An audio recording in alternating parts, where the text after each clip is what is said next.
नमस्कार. पॅलेस्टीनचे राष्ट्रपती मोहम्मद अब्बास यांनी अलीकडेच भारताचे पंतप्रधान नरेंद्र मोदी यांना एक पत्र लिहिलेलं आहे. त्या पत्रामध्ये त्यांनी मोदीजींना विनंती केलेली आहे की तुम्ही मध्यस्थ करा, इस्रायलशी बोला आणि इस्रायलने युद्धविराम करावा असे प्रयत्न करा, अशी विनंती मोहम्मद अब्बास यांनी मोदीजींना केलेली आहे. पहिली कुरापत पॅलेस्टीनच्या भूमीवरनं हमासनंच केलेली आहे.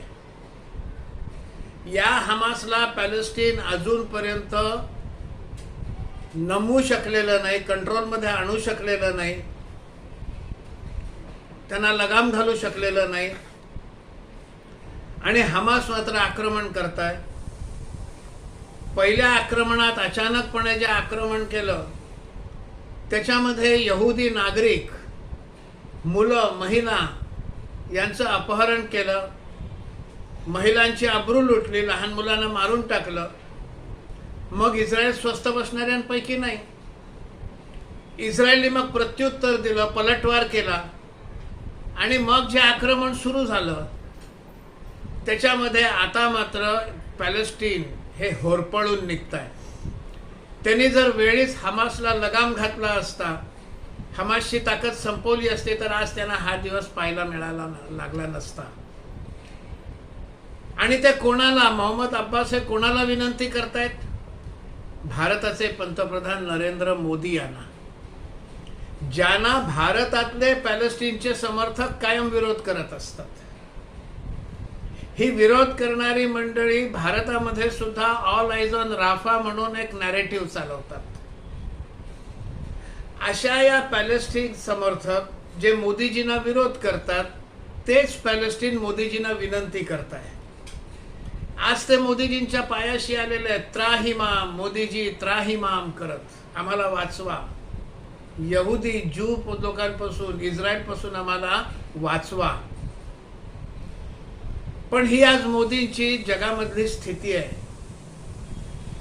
जर काही कोणाचं चांगलं करू शकत असतील जगामध्ये जर ज्यांची प्रतिमा दिवसेदिवस ही मोठी होत जात असेल, तर ती मोदीजींची प्रतिमा आणि भारताची प्रतिमा होती. 2015 साली अरबस्ताननं येमेनवर आक्रमण केलं आणि या आक्रमणामध्ये येमेन जेव्हा होरपळायला लागलं तेव्हा भारतीय नागरिकांना तिकडनं सोडवून आणलं. ही एप्रिल 2015ची गोष्ट आहे.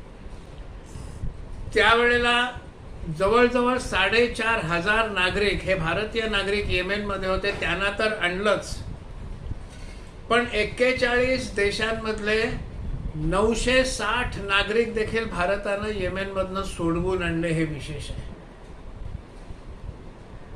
भारतानं अन्य देशांचे सॅटेलाइट देखील अवकाशामध्ये सोडले. एका वेळेला 105 सॅटेलाइट एकाच यानावर हे भारतानं सोडलेले आहेत अलीकडच्या काळात.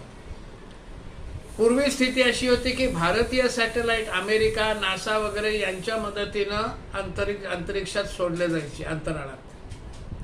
आता अन्य देशांचे सॅटेलाइट भारत अंतराळात सोडतो. ही भारताची स्थिती आलेली आहे. त्यामुळे जगामध्ये भारताचं वजन हे वाढायला लागलेलं आहे.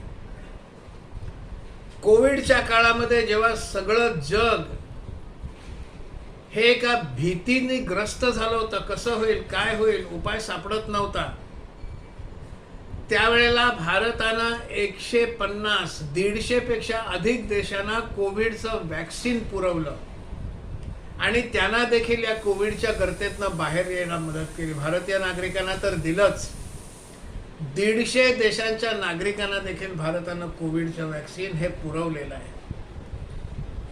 सिंधू सागर म्हणजे ज्याला सगळे लोक अरबी समुद्र म्हणतात, त्याच्यामध्ये हौथीसनी उपद्रव करायला सुरुवात केला.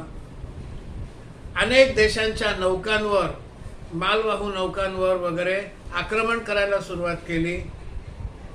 सोमाली समुद्र चाचे पायरेट्स हे देखील अरब सागरात म्हणजे सिंधू सागरामध्ये तिकडच्या सगळ्या नौकांवर हल्ले करायचे. भारताने तिथे आपली ताकद वाढवली, नौसैनिकी ताकद वाढवली, दर्यातली साखर दर्यावरती ताकद वाढवली आणि या सगळ्या मालवाहू नौकांना ज्या वेगवेगळ्या देशांच्या होत्या त्यांना संरक्षण द्यायला सुरुवात केली. हेच आपण साऊथ चायना सीशी जर त्याची तुलना केली तर साऊथ चायना सी मध्ये चीन दादागिरी करतं. बाहेरनं जाणाऱ्या मालवाहू नौका असोत, यात्री नौका असोत, त्यांना सुद्धा त्रास देतं, येऊन देत नाही. त्याविरुद्ध भारताने जी भूमिका घेतली त्या भूमिकेमध्ये अन्य देशांच्या मालवाहू नौका यांना संरक्षण देण्याचं काम भारतीय नौदलानं केलं. भारतीय नौदलाची ताकद ही सिंधू सागरामध्ये वाढल्यानंतर हे भारत करू शकलं. युक्रेन रशिया युद्धामध्ये 20,000 भारतीय नागरिक, मुख्यतः विद्यार्थी, हे युक्रेनमध्ये अडकले. काही त्यातले युद्ध सुरू झाल्यानंतर सीमा पार करून शेजारच्या देशांमध्ये गेले, पोलंडमध्ये वगैरे त्या ठिकाणी हे गेले. तिकडनंही आणलं, युक्रेनमधनंही आणलं. युक्रेनच्या युद्धामध्ये मध्यस्थता करताना कोणाचं चूक कोणाचं बरोबर याचा न्यायनिवाडा न करता हे युद्ध कसं थांबेल याचा प्रयत्न केला. त्यांनी त्यावेळेला असं म्हटलं की दोघांनी युद्धापासून दूर राहावं, युद्ध थांबवावं. चूक युक्रेनची आहे का रशियाची आहे हे ठरवत बसले नाहीत, युद्ध थांबवा असा प्रयत्न केला. आम्हाला आता युद्धाची नाही बुद्धाची आवश्यकता आहे असं वाक्य ते बोलले. आणि अलीकडे अनेकांना जगभरात असं वाटू लागलेलं आहे की रशिया युक्रेन युद्धामध्ये मध्यस्थी भारतच करू शकेल का, अशी एक आशा लोकांना वाटलेली आहे. तशा अर्थाचे लेख हे वर्तमानपत्रातनं यायला लागलेले आहेत. ही आज जगामध्ये भारताची स्थिती आलेली आहे. चीनच्या कर्जाच्या बोजाखाली लंका चिरडून जायची सुरुवात झाली होती. श्रीलंकाचे राष्ट्रपती, श्रीलंकेचे पंतप्रधान यांना पळून जावं लागलं अशी स्थिती आली. त्यांना कुठेतरी आश्रय घ्यावा अशी स्थिती आली. मग भारतानं श्रीलंकेला चीनच्या दबावातनं सोडवलं आणि पुन्हा उभं केलं. हे भारताने केलेलं आहे. मालदीव्स मध्ये देखील इंडिया आउट अभियान चालवलं.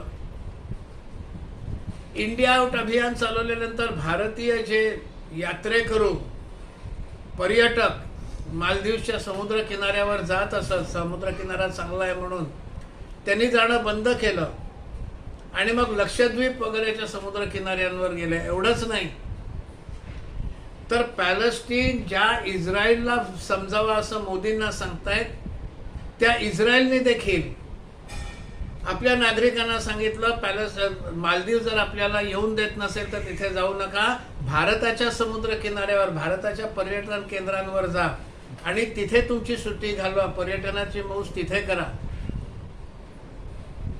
खरं तर ते असंही सांगू शकले असते इस्रायल आफ्रिकेला समुद्र किनारा आहे, मॉरिशसला समुद्र किनारा आहे, पर्यटन म्हणून मॉरिशस हे चांगलं ठिकाण आहे, पण ते न सांगता भारताच्या समुद्र किनाऱ्यांवर जा, लक्षद्वीपला जा, तिथे समुद्र किनाऱ्यावर जाण्याचा आनंद लुटा. म्हणजे मग पॅलेस्टाईन एकीकडे इस्रायलला समजवा म्हणतात पण इस्रायल आपल्या नागरिकांना सांगतात की भारताच्या समुद्र किनाऱ्यावर पर्यटनासाठी जा. अशी ही स्थिती आता आलेली आहे. काही महिन्यांपूर्वी युगांडाचे अध्यक्ष युवेरी मुसेविनी यांनी भारताची क्षमा मागितली. 1972 साली तेव्हाचा युगांडाचा शासनकर्ता डिक्टेटर इदी अमीन यांनी भारतीयांना युगांडातनं काढून टाकलं होतं. मग सगळे भारतीय काही टांझानिया केनियामध्ये गेले, काही भारतात आले, काही अन्य देशांमध्ये गेले. आता त्यांनी पाहिलं की जगामध्ये भारत हे एक आर्थिक शक्ती म्हणून उभी राहते. भारतासोबत चांगले संबंध ठेवले तर भारताच्या आर्थिक शक्तीसोबत गेलं तर आपली आर्थिक शक्ती, आपली अर्थनीती, आपलं अर्थकारण हे सुरक्षित होईल. हे युगांडाच्या लक्षात आलं आणि म्हणून त्यांनी भारताची क्षमा मागितलेली आहे. ही आज भारताची जगामध्ये ताकद वाढत चाललेली आहे. मागच्याच वर्षी G20 त्याची शिखर परिषद भारतात झाली. अनेक विषयांसोबत भारताचं डिजिटल पेमेंटची पद्धत ही त्या G20तल्या सगळ्या लोकांना भारतानं दाखवली. सगळ्यांना आश्चर्य वाटलं हे इतकं होऊ कसं शकतं. आणि त्या लोकांनी प्रत्यक्ष बघितलं, एखादं पानपट्टीचं दुकान असो, एखादा भाजीवाला असो, एखादा फूल विकणारा छोटा व्यापारी असो, तो देखील डिजिटल पेमेंट घेतो. इतकं व्यापक डिजिटल पेमेंटचं जाळं भारतानं पसरवलं.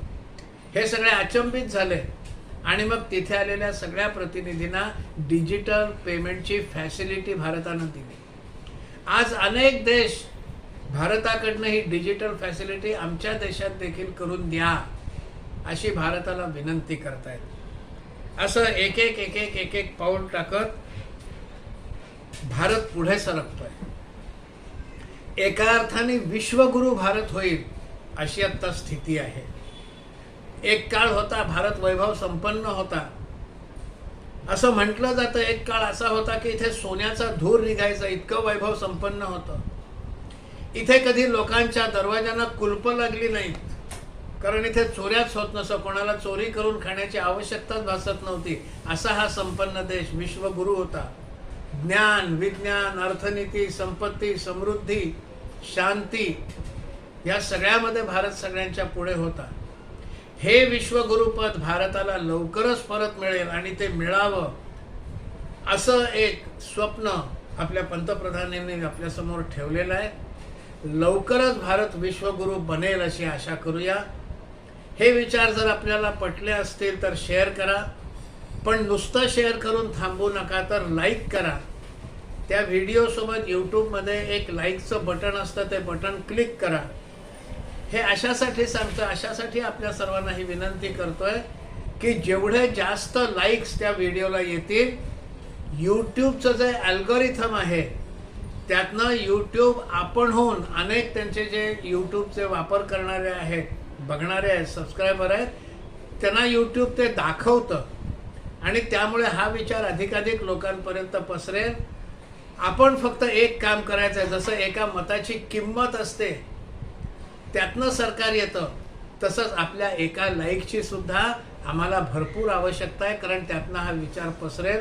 जेवढे लाईक्स जास्त तर यूट्यूबच ते अन्य लोकांना आणखीन हा व्हिडिओ दाखवतं, म्हणून लाईक करा आणि चॅनल सबस्क्राईब करा. धन्यवाद.